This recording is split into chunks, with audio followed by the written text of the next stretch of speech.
ஜாதகத்தை பார்த்து அந்த ஜாதகரின் குலதெய்வம் எது அப்படின்னு எப்படி கண்டுபிடிக்கிறது, அதை பற்றி தான் இந்த பதிவில் பார்க்க போகிறோம். ஜாதகத்தில் ராசி கட்டத்தில் லக்னத்திலிருந்து எண்ணி வருகின்ற 5ஆம் வீட்டை தான் நம்ம பார்க்கணும். நம்முடைய குலதெய்வம் எது அப்படிங்கிறத 5ஆம் வீட்டை பார்த்து தான் நம்ம தெரிஞ்சுக்கலாம். 5ஆம் வீட்டில் சூரியன் இருந்தால் சிவன் சம்பந்தப்பட்ட தெய்வங்கள் உங்களது குலதெய்வமாக இருக்கும்.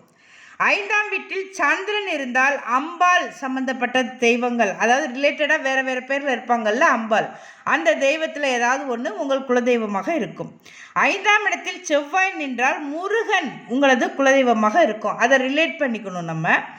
5ஆம் இடத்தில் புதன் நின்றால் நாராயணன் பெருமாள் சம்பந்தப்பட்ட தெய்வங்கள் குலதெய்வமாக இருக்கும். 5ஆம் இடத்தில் குரு நின்றால் தட்சிணாமூர்த்தி சம்பந்தப்பட்ட தெய்வங்கள் அல்லது சிவன் சம்பந்தப்பட்ட தெய்வங்கள் உங்களது குலதெய்வமாக இருக்கும். 5ஆம் இடத்தில் சுக்கிரன் நின்றால் சாந்தமான சுரூபி, அதாவது சாந்தமான அம்மன் அல்லது மகாலட்சுமி உங்களது குலதெய்வமாக இருக்கும்.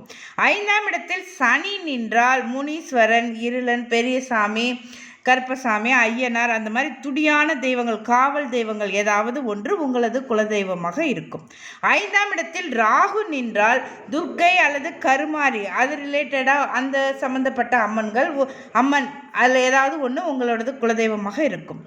5ஆம் இடத்தில் கேது நின்றால் இந்த முன்னோர்கள் ஜீவ சமாதி ஆயிருப்பாங்க, அதை கும்பிடுவாங்க, அல்லது சித்தர்களோட சமாதி, பீடம், கோயில் அது மாதிரி இருக்கிறத கும்பிடுவாங்க, அல்லது விநாயகர், பிள்ளையார் சம்மந்தப்பட்ட தெய்வங்கள் கடவுளாக இருப்பாங்க.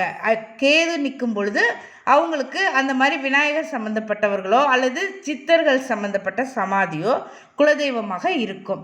சரி, இப்போ 5ஆம் இடத்துல கிரகங்களே இல்லை அப்படின்னா அவங்களுக்கு 5ஆம் வீட்டு அதிபதியை பார்க்கணும். 5ஆம் வீட்டு அதிபதி யாரோ அது சம்பந்தப்பட்ட தெய்வங்கள், அந்த கிரகத்திற்கு சம்பந்தப்பட்ட தெய்வங்கள், நான் ஏற்கனவே சொன்னேன் இல்லையா, ஒவ்வொரு கிரகத்துக்கும் அது மாதிரி அந்த கிரகத்துக்கு சம்பந்தப்பட்ட தெய்வங்கள் நிச்சயமாக உங்களது குலதெய்வமாக இருக்கும்.